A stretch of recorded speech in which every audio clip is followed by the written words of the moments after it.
Hello, everybody. Good morning. Happy Wednesday. My name is Maria. Welcome to Mosaic Maria channel, where I vlog about anything that's on my mind. Sometimes different recipes that I'm cooking, sometimes baking around the holidays, and definitely I talk about mental health and the media perceptions of different mental health labels and disorders or challenges, and how media tends to over sensationalize aspects of mental illness and misrepresent many people. So there's a lot of people out here on YouTube now that are active talking about all kinds of mental health disorders. There's your top-notch celebrity kind of doctors and social workers and counselors out here like Katie Morton and Dr. Todd Grande, and there's all kinds of great people that you can listen to that have weighed in about Darrel Brooks' trial. So I just want to say I've seen everyone's videos about the disorders, and I've read the DSM-5 and 3 and 4 and revised and 5 revised too. And what if you were watching the Darrel Brooks trial? And Darrel Brooks is a 40-year-old man who, at the age of 39 last year, was charged with the murder of 6 people and wounding 60 more in the Waukesha parade in Wisconsin, the Christmas parade. So November 21st, he seemingly plowed a red SUV. I think it was a Ford Escape. I don't know. I'll check that. Into a Christmas parade that was going on. And he kept going. And the only thing I can think of is the recent tragedy of Anne Heche, where nobody seems to question why Anne Heche plowed her cart down a residential street, going from a hair salon, talking, making perfect sense, taking a selfie for Instagram with the hair salon owner, buying a wig, and then proceeding to take off down a residential street. Now, I said in other videos, I think TMZ and other people and paparazzi were around her, and she was looking to avoid them and get away from them, and sped up and went down a residential street, hit a garage of an apartment, and then backed up and ran from it even more because there was paparazzi following her. But when people look back and say, wow, why would Anne Heche do that? And my God, she's dead and people could have died. And what if someone was in the street? Very easily, people go back to and they say, well, Anne Heche was crazy. She had mental health problems. Or she was on drugs. They found traces of this. And well, they didn't find enough drugs to make her do that. They didn't. She was not drinking. There was not a bottle of, no. She wasn't drunk. And she wasn't on, there was a trace amount of cocaine on her system. Not enough to do that. So what caused that with Anne Heche? We don't know. Call her crazy, right? Just call her crazy. All right. But we have a hard time understanding why Darrel Brooks left the scene of an altercation with his ex-girlfriend, who he was in trouble with for domestic violence. Why he left a scene where he hit her when he was already on $1,000 bail from abusing her. Now he's fleeing that and fatally wounds 6 people and then wounds 60 more.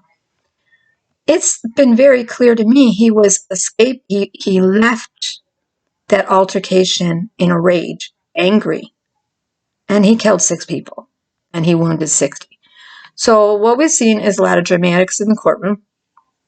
We've seen a clear picture of mental health on display, gone decompensated. His mental health has gone down.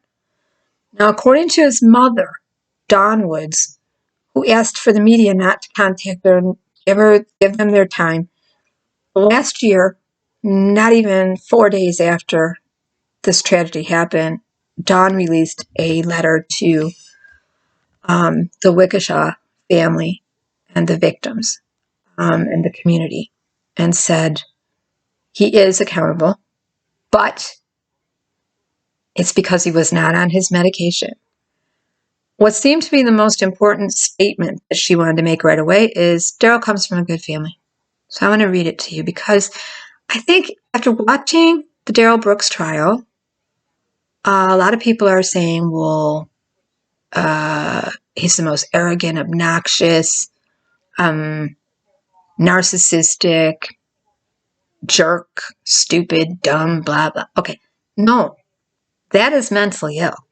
That is what people act like with some conditions when they're not okay, right? So there are many, many disorders that we could speculate about. Conduct disorder that he had when he was a child, oppositional defiant disorder, dis or deregulated mood disorder, mixed bipolar explosive disorder, rage, all these things. And then enter in, he now wants to be sovereign. So he's not asking to be a sovereign citizen. In fact, every time the Judge Jennifer Darrell, called him sovereign citizen, he corrected her and said sovereign. So what he believes is, in his brain, he doesn't have to listen to anybody else's law. He doesn't have to believe the courts, the law. He doesn't have to follow any protocol of a courtroom or any legalese, anything. Okay, so he chose to defend himself. And watching him defend himself, we saw a man unhinged, absurd, horrible behavior. And what we saw was a man not on proper medication who was mentally ill. That's what we saw. So people are like, no, he's just going to, no, that is what he was. So what his mother says is, from a young child, he was mentally ill. He was diagnosed mentally ill. She describes him as having manic episodes, and that when he went into these manic episodes, some could be short bursts, and he wouldn't remember what he did. Explosive, temper, anger, rage, and he wouldn't remember what he did. And they would tell him later what he did, and he would take accountability for it and say he was sorry, but he couldn't understand how he got to that point. So he really still didn't have any understanding. And I'm going to talk about the angry ladder that I've talked about before, where I worked with children years ago that couldn't identify between when they were getting angry, like here's a ladder, here's the steps on the ladder, you're down here, how do you feel? They couldn't identify it. So when they were feeling good, they couldn't identify it. So they didn't know when they were getting to, I'm getting angry now, I might lose control.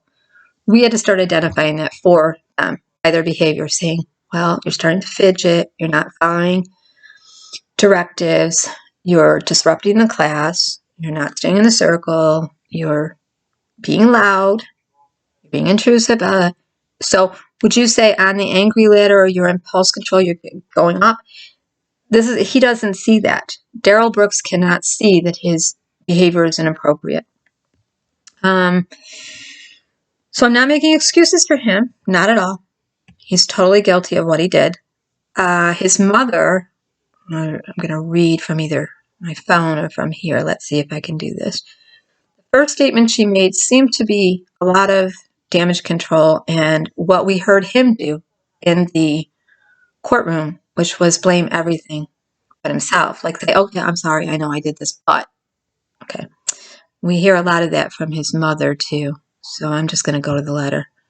So this letter was released to Chicago CBS December 1st, days after might not let me get back. All right, let me see if I'll just keep it like this. I've tried this a couple different ways, and if it clicks my camera.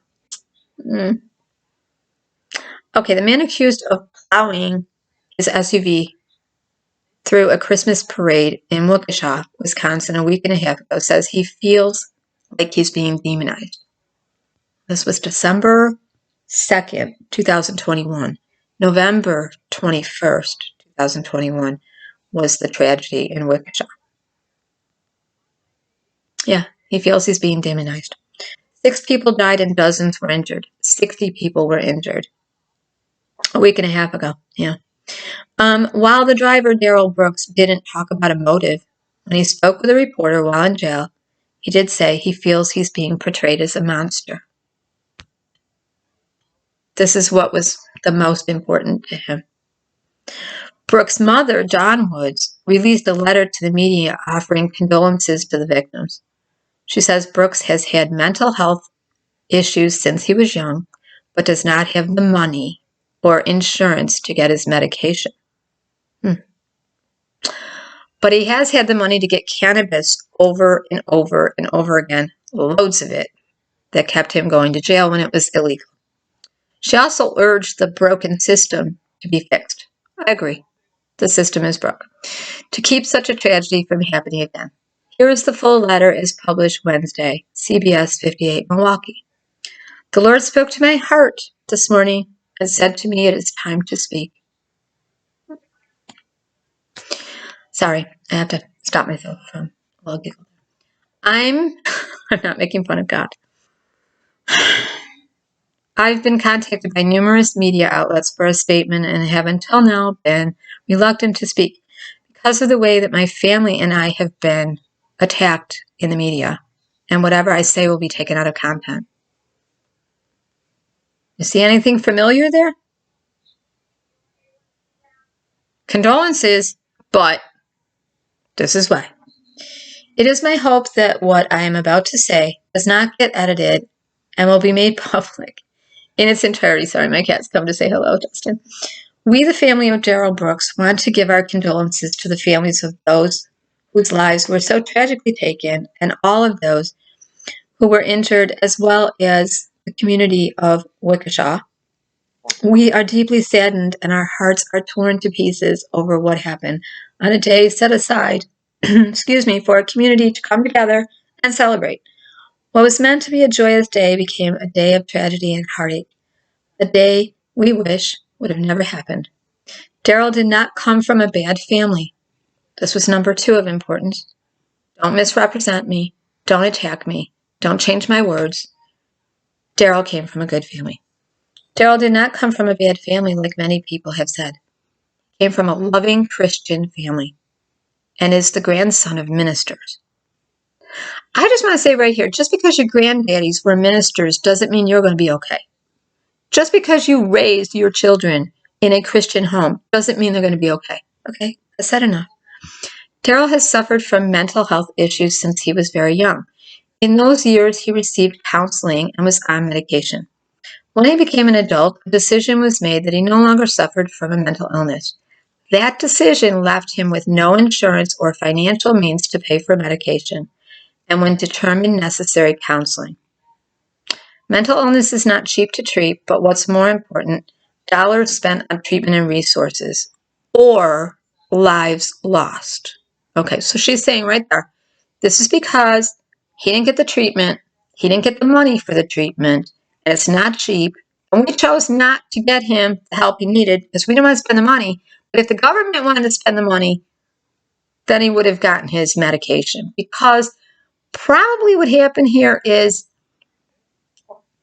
Darrel was probably on some form of Social Security income, supplemental Social Security income for young children that are deemed behavior, conduct, mental health disorders. They are given a stipend so that they can get on medical insurance. He probably had Medicaid of some form, some kind of government insurance, okay?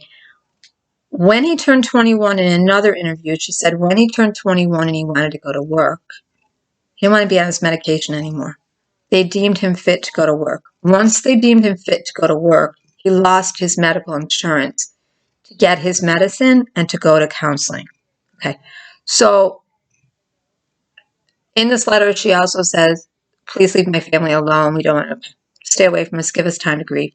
But then she goes about doing tons of interviews where she's saying, I don't want to go to the trial. I don't want to watch the trial. I've seen this before when he's in this mindset. He's not going to make sense. He's not going to remember he did this. She is saying this. She has been right along. Been on Fox interviews, CBS interviews, all kinds of interviews, Brightheart interviews, where she is saying Darrel will not remember this. Okay? So what she said in interviews and what she's setting up in this letter is very clear. The government failed us. The system failed us. Okay? So again, that decision left him with no insurance or financial means. So the government must have been taking care of him, right? Okay. Instead of offering help and resources to combat the problem, a jail cell was given. Over and over again, when mental illness is not properly treated, the person becomes sicker and sicker. It doesn't go away because a person becomes an adult. I agree with that. Some conditions get worse as adulthood progresses and life's challenges become more on the shoulders of a person. So a jail was given over and over again. Now, if we look at his offenses, it's mostly having to do with illegal possession of cannabis and a lot of other different substances too.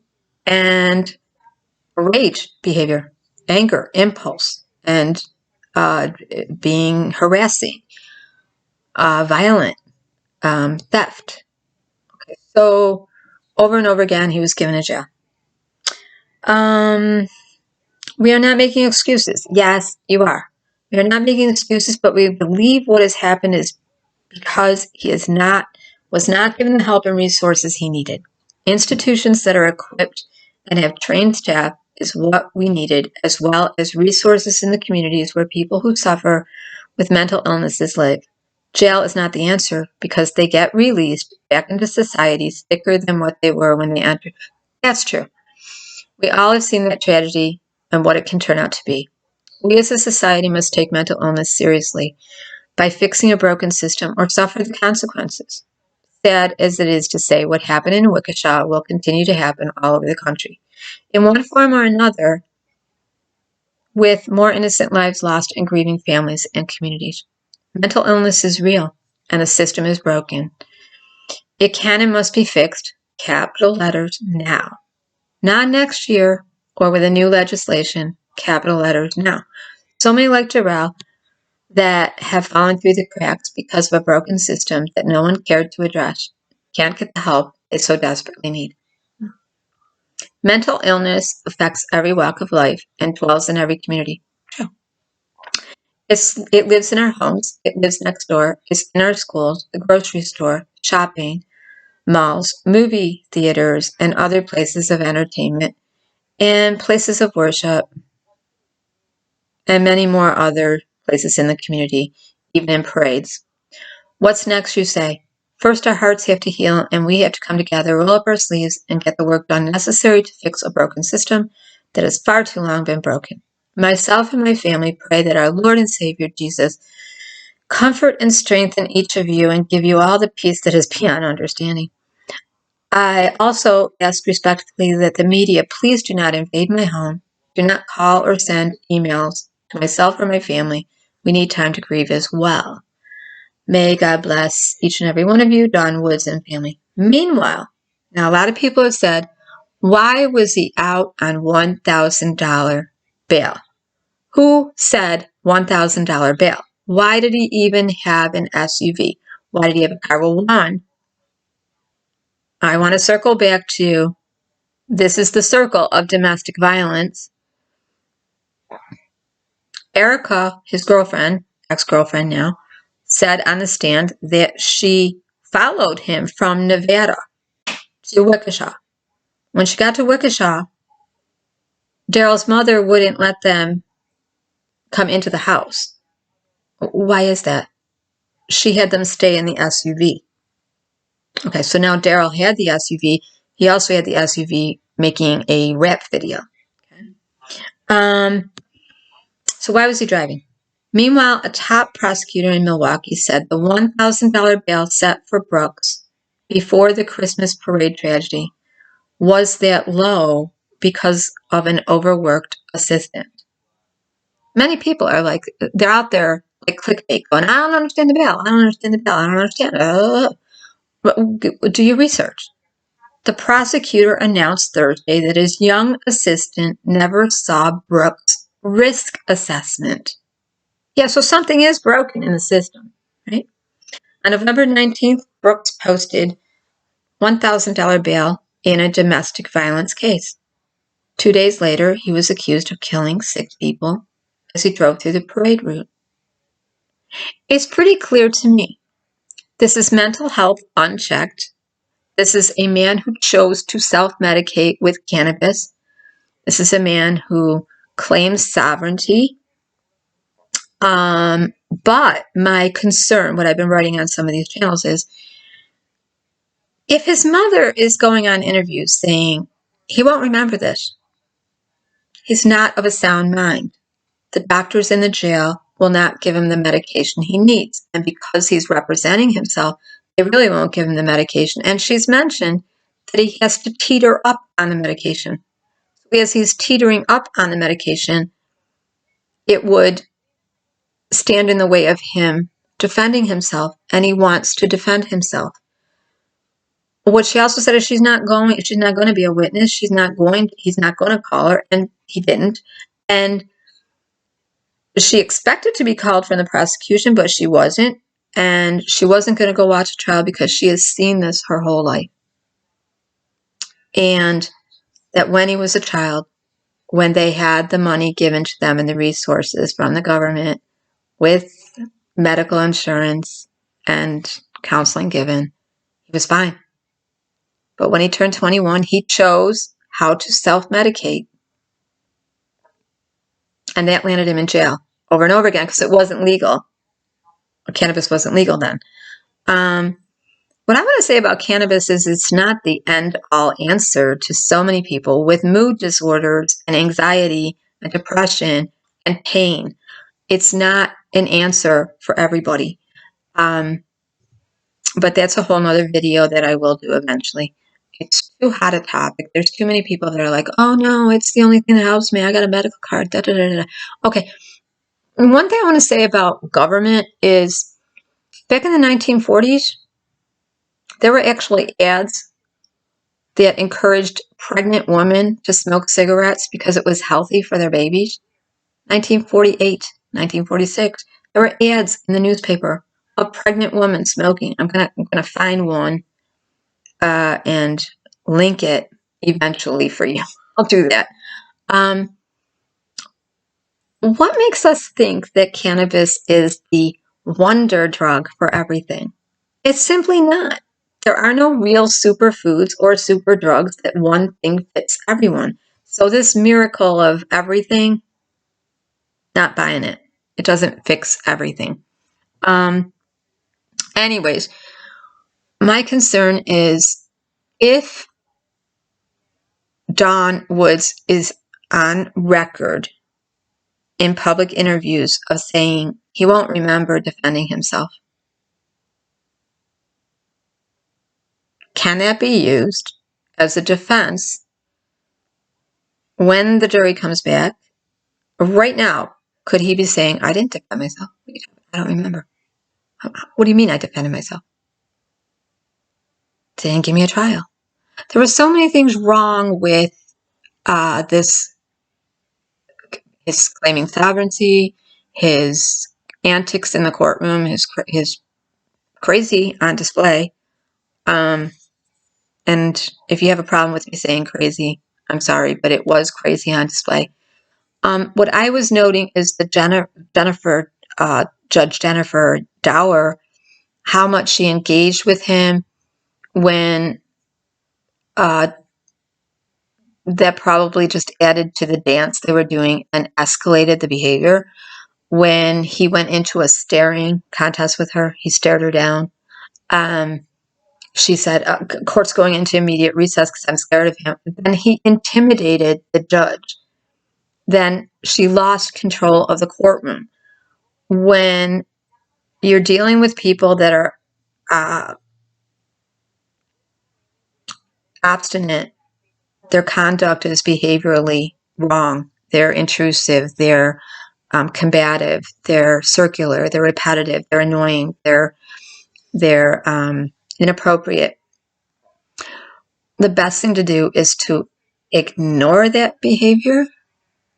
And I saw that she was trying to ignore that behavior and then reward or compliment when he was doing good protocol or asking a good legalese question or acting appropriately. I appreciate you waiting. I appreciate you. So I think she probably knew not to give in to his behavior. But there were many times where he took over the courtroom and she lost the courtroom. She lost it. And a lot of people are saying she's a saint for having to do that, put up with that. I agree. It took a lot of patience, but I also say he never should have been defending himself. And I don't understand how court doctors deemed him fit with, just like if we're looking at the prosecutor's young assistant did not see Brooks' risk assessment. Why? Because nobody's following through. That's what's broken with the system. Because nobody's doing the research. Why are people asking, why was he out on 1,000 pounds? Do your research. Overworked assistant who did not see him as a risk assessment. Did the system fail? Yes. What does this come back to? A domestic violent dispute, an altercation where he left angry. That's why domestic abuse is one of the worst crimes and most dangerous for police to go to, social workers to go to, mental health professionals to counsel people with, because the abused will go back and meet the person in the park and get hit again, even when they're in a shelter. It's a cycle.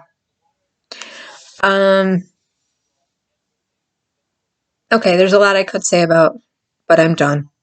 And so I just wanted to, if anybody knows if that could be used as an appeal. People have said they can only use what was given in the court as an appeal. What was known. I think if it was a matter of record that he had mental illness, that he was on medication, that he did go into rages where he could never remember, like his mother said, that his mother called and asked the jail to please give him his medication, and they said no.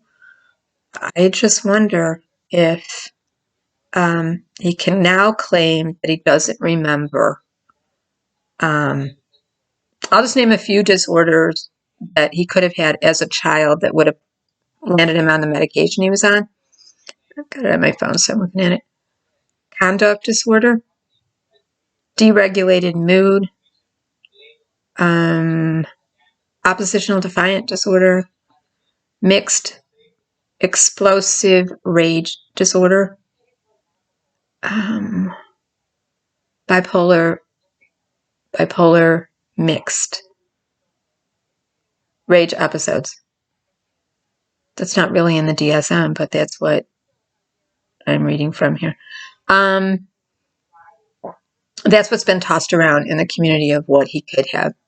His mother keeps using the term manic episodes, and he gets into these states for a long time. I would think that would be like a hypomania. She said no, rage episodes. So again, I want to ask why, as a society, we can so easily think, well, Anne Heche was just crazy. That's why she drove her car like that. She went into one of her episodes. But we don't see it with Darrel Brooks. He's just cuckoo. He's crazy. He's vicious. I agree. He is being demonized. And I'm not defending him. I'm just saying it's easier for us to say, well, he's just evil. And Anne was just crazy or on drugs. There could have been people in the pathway of Anne Heche. Nobody's looking at that. I've always thought that. I've always thought you're on a residential street. When I see the Ring doorbell video of Anne Heche, it could be anybody out there. Okay, so a lot of checks and balances were not crossed off or checked in this case, and there are a lot of people to blame. And you could say there's a whole history that led up to this that went unchecked, where it was easier to just put him in jail. But I just worry that he can use some of this to have that whole fiasco of a trial not count. So, law people in that, get back to me and let me know what you think. All right, take care, everyone. Have a nice day. Bye.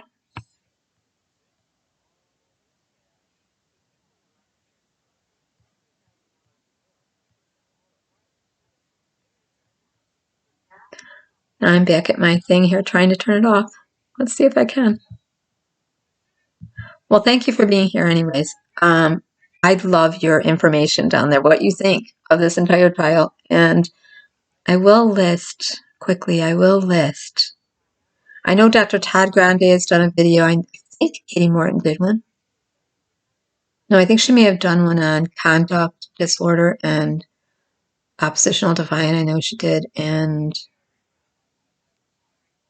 the different types of bipolar. Oh, what I wanted to say is his mother mentioned 3 medications that he had been on, 3. And 3 different diagnoses. And they all were preferenced with manic states that he did not remember, and they would have to go back and tell him, this is what you did. He would take responsibility for it, but he would never remember how he got into that rage. And that's why I'm going back to when I was working with kids with these kind of disorders, conduct, behavioral, oppositional, all that, defiant, and bipolar especially, they didn't remember how they got to the explosive part.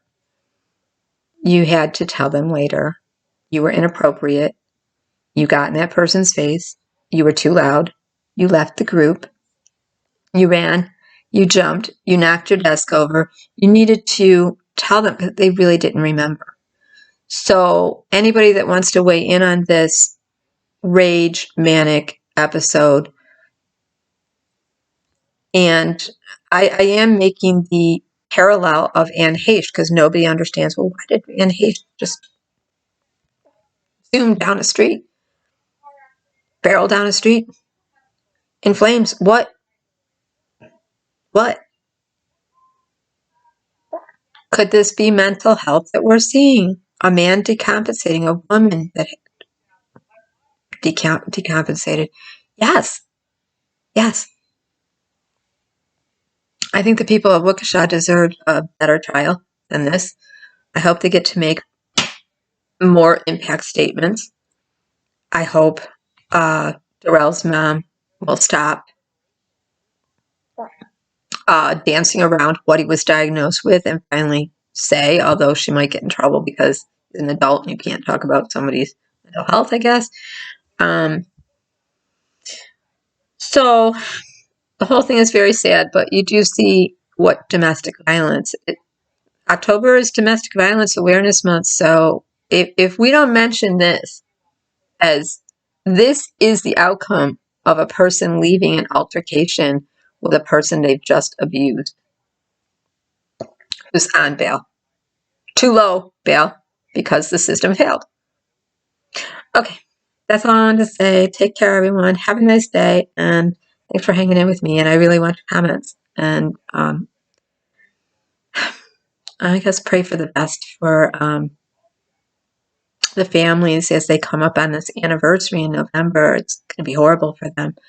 And I hope the jury does right by everyone. And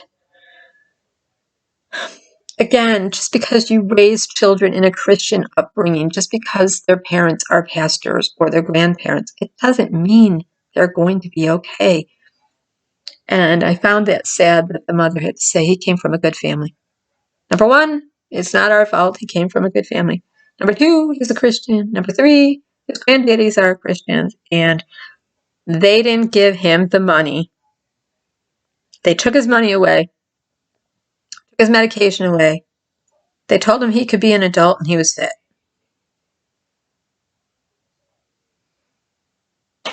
So somebody in their family wasn't willing to help him out with going to a doctor and getting the medication that kept him okay. Or he chose to medicate himself with cannabis, which a lot of people do. And it's a problem because they really are mentally ill and cannabis is not helping them. Okay. Thanks. Bye-bye.